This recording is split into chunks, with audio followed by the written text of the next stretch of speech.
Hello दोस्तों, throne of seal के episode 5 में आपका स्वागत है।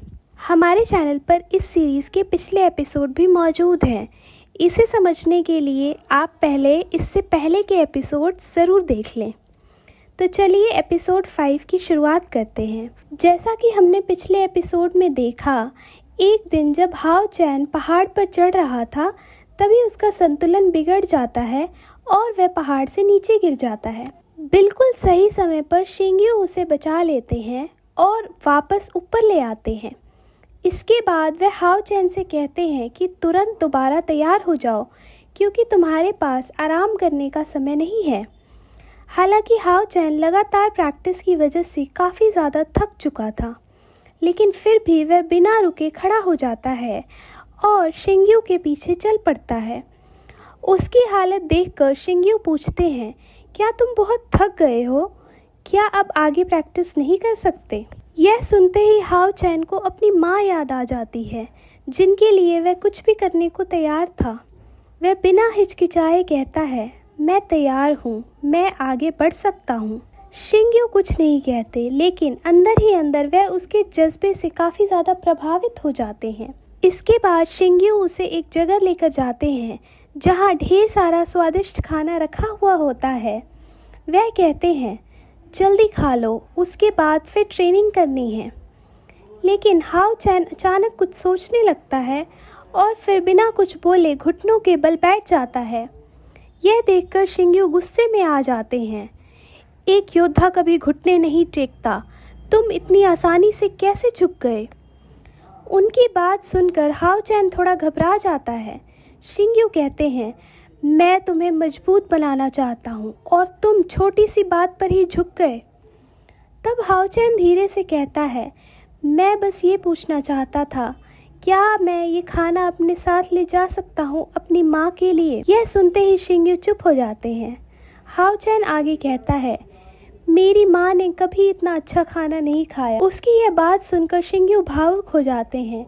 उन्हें यकीन ही नहीं होता कि इतने सालों से उसकी माँ इतनी मुश्किलों में जी रही थी। हाओ चैन समझता है कि शिंग्यू कुछ सोच रहे हैं, इसलिए वह बताता है, जब मेरे पिता नहीं रहे तब से मेरी माँ ने लोगों के कपड़े धोकर मुझे पाला है। हमारी हालत हमेशा ही खराब रही है। जैसे जैसे शिंग्यू को सच्चाई पता चलती है, उनका दिल भारी होता जाता है और साथ ही उन्हें गुस्सा भी आ रहा होता है खुद पर। इसके बाद वे बिना कुछ कहे वहाँ से चले जाते हैं। हाओ चैन उन्हें जाते हुए देखता है, लेकिन उसे कुछ समझ नहीं आता। बाहर आकर शिंग्यू एक पुरानी तस्वीर को देखते हैं और अपने बीते हुए समय को याद करने लगते हैं। तभी पीछे से हाओ चैन आता है और कहता है, मैं और मेहनत करना चाहता हूँ, मुझे बहुत मजबूत बनना है और आज के बाद मैं किसी के सामने कभी नहीं झुकूंगा। लेकिन शिंग्यू अब भी चुप रहते हैं। हाओ चैन फिर कहता है, मैं यहाँ से जाना नहीं चाहता, मैं टेंपल नहीं छोड़ूंगा। अब शिंग्यू उसकी बात ध्यान से सुनते हैं और पूछते हैं, क्या तुम डर रहे हो कि मैं तुम्हें टेंपल से निकाल दूंगा और फिर तुम अपनी माँ के लिए टॉनिक लिक्विड भी नहीं ला पाओगे? यह सुनकर हाओ चैन चौंक जाता है। आपको इसके बारे में भी पता है? तब शिंग्यू कहते हैं, एक बार सूरज की तरफ देखो और बताओ तुम्हें कैसा लगता है। हाओ चैन डूबते हुए सूरज को देखता है और मुस्कुराते हुए कहता है, बहुत सुंदर। तब शिंग्यू कहते हैं, लेकिन इस दुनिया में बहुत से लोग ऐसे हैं जिन्हें ये देखने का मौका भी नहीं मिलता। इसके बाद वह उसे शहर की बाहर की सच्चाई बताते हैं, जहाँ डेमन्स ने एकदम तबाही मचा रखी है और बहुत से वॉरियर्स दूसरों को बचाने के लिए अपनी जान तक दे देते हैं। वे लोग हमारे लिए लड़ते हैं, हमारे लिए खून बहाते हैं और आखिर में हमेशा के लिए अंधेरे में खो जाते हैं। यह कहते हुए शिंग्यू की आवाज़ भर जाती है। फिर वह कहते हैं, वे अपने शरीर को कुर्बान करके इस दुनिया को रोशन करते हैं, इसलिए वे अंधेरे में सितारे बन जाते हैं। इसके बाद वह हाओ चैन की तरफ देखते हैं। सिर्फ ताकत या टॉनिक लिक्विड से वॉरियर नहीं बनता, इसके लिए तुम्हें अपनी आत्मा को जलाना होगा, लोगों की रक्षा करने की कसम खानी होगी और ज़रूरत पड़े तो खुद को कुर्बान करने का साहस भी रखना होगा। हाओ चैन यह सब सुनकर हैरान रह जाता है। शिंग्यू आगे कहते हैं, हमारा टेंपल अलायंस हमेशा सबसे आगे रहा है, लेकिन याद रखना हर लड़ाई हमारी आखिरी भी हो सकती है। फिर वह कहते हैं, रात चाहे कितनी भी लंबी क्यों ना हो, हमें आगे बढ़ते रहना होगा, समझे। अब हाओचैन के अंदर एक नई आग जल उठती है। वह पूरे आत्मविश्वास के साथ कहता है, मैं इंसानों की रक्षा करूंगा, कभी पीछे नहीं हटूंगा और एक सच्चा वॉरियर बन के दिखाऊंगा। उसका जज्बा देखकर शिंग्यू भी हैरान रह जाते हैं और मन ही मन सोचते हैं, वायु, तुमने इसे बहुत अच्छे से पाला है। इसके बाद शिंग्यू कहते हैं, मैं तुम्हें एक खास जगह लेकर चल रहा हूँ। और अचानक वह उसे एक रहस्यमयी जगह पर ले जाते हैं। हाओचैन वहाँ चारों तरफ देखकर हैरान रह जाता है।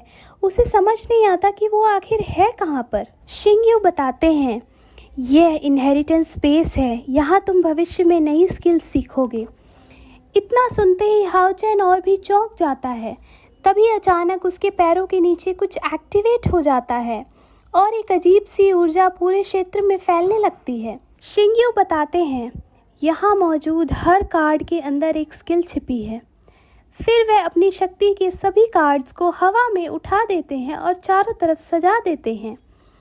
इतने सारे कार्ड्स देखकर हाओचैन हैरान रह जाता है। क्या ये सभी स्किल्स हैं? वह एक कार्ड को छूता है और तुरंत वह एक्टिवेट हो जाता है। उसके अंदर छुपी हुई स्किल सामने आती है जो बेहद शक्तिशाली और शानदार दिखती है। शिंग्यू कहते हैं, ये सभी टेंपल की सबसे उच्च स्तर की सीक्रेट स्किल्स हैं जिन्हें सीखना बेहद मुश्किल है और ये अलायंस की सबसे बड़ी ताकत भी है। फिर वह कहते हैं, और एक स्किल मैंने खुद बनाई है, लेकिन शायद तुम उसे कभी नहीं सीख पाओगे। यह सुनकर हाओचैन मुस्कुराता है, आप तो सच में कमाल के हैं। तब शिंग्यू पूछते हैं, क्या तुम जानते हो एक सच्चा वॉरियर क्या होता है? क्या तुम मेरा शिष्य बनना चाहते हो और क्या तुम इंसानों के लिए लड़ोगे? हाओचैन बिना देर किए हामी भर देता है। यह देखकर शिंग्यू खुश हो जाते हैं। फिर वह एक रहस्यमयी रिंग निकालते हैं और अपनी तलवार उठाकर कहते हैं, लाइट गॉड के नाम पर मैं तुम्हें वॉरियर घोषित करता हूँ। आज से तुम्हारी ज़िंदगी टेंपल अलायंस की है। तुम तब तक लड़ोगे जब तक जिंदा हो, और अगर युद्ध भूमि में मर भी जाओ तो कोई पछतावा नहीं होना चाहिए। अलायंस का सम्मान तुम्हारा सम्मान है। इसके बाद वह इनहेरिटेंस रिंग हाओचैन को देते हैं और वह अपने आप उसकी उंगली में आ जाती है। तुरंत ही एक ज़बरदस्त ऊर्जा फैलती है और सारे स्किल कार्ड्स अपनी जगह पर वापस चले जाते हैं। शिंग्यू कहते हैं, अब यह रिंग तुम्हें अपना मालिक मान चुकी है और आज से तुम यहाँ के मास्टर हो। हाओचैन ये सब देखकर पूरी तरह हैरान रह जाता है। शिंग्यू आगे कहते हैं, अभी तुम्हारा मन कमज़ोर है, तुम इन स्किल्स को कंट्रोल नहीं कर पाओगे, लेकिन सही समय आने पर ये खुद एक्टिवेट होंगी। फिर वह पहली स्किल कार्ड लाते हैं। सबसे पहले तुम इसे सीखोगे। वह हाओचैन को इसे एक्टिवेट करने को कहते हैं। हाओचैन कोशिश करता है लेकिन असफल हो जाता है। शिंग्यू मुड़कर जाने लगते हैं। तुम्हें इसे हर दिन 3000 बार प्रैक्टिस करना होगा और एक साल में 10 लाख बार।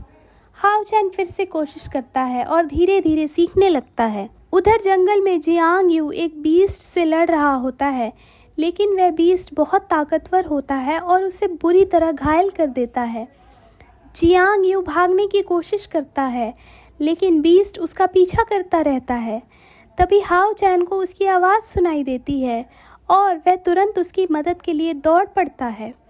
अब वह बीस्ट के सामने खड़ा है, लड़ने के लिए तैयार, और यहीं पर एपिसोड ख़त्म होता है। तो बताइए दोस्तों, आपको ये एपिसोड कैसा लगा?